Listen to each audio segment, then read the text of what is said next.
የፈርዖን ህልም ኦሪት ዘፍጥረት ከቁጥር 39 እስከ 43። ነጋዴውም ዮሴፍን ይዞ ወደ ግብጽ አመራ። እዚያም እንደደረሰ በቀጥታ ወደ እስር ቤት ተወረወረ። ዮሴፍ ግን ምንም ኃጢአት እንዳላደረገ ስለሚያውቅ እግዚአብሔር እንደሚረዳው ተማምኗል።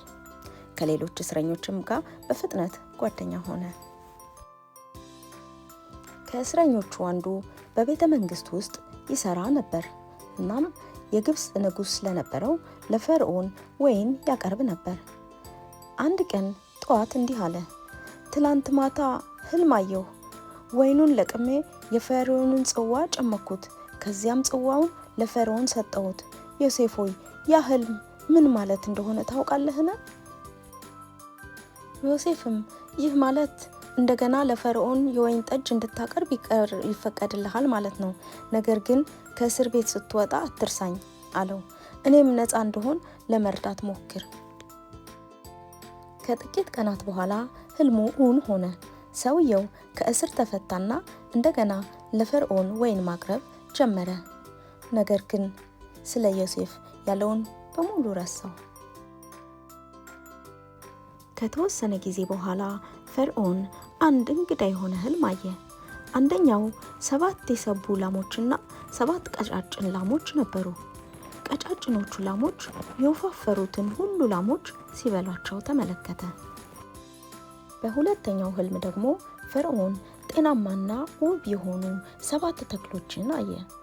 7 የደረቁና የሞቱ ተክሎችንም አየ። የደረቁት ተክሎች ጤናማ የሆኑትን ሁሉ በሏቸው።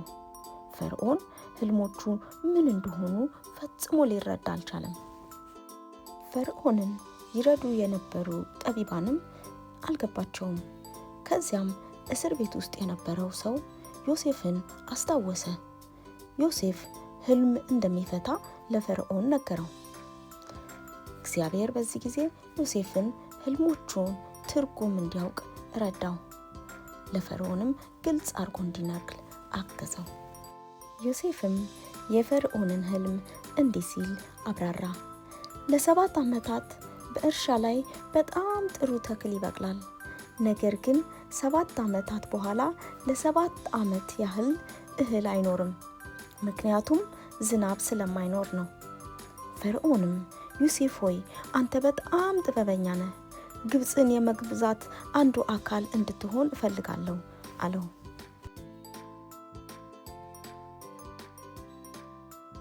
በመጀመሪያዎቹ 7 ዓመታት የዮሴፍ ስራ ለግብጽ ሰዎች ምግብ ማሰባሰብና ማከማቸት ነበር።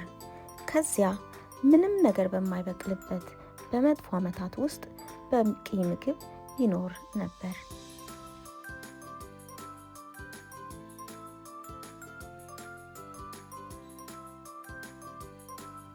ስለዚህ 7ቱ የዓመታት ቀናት ጀመሩ።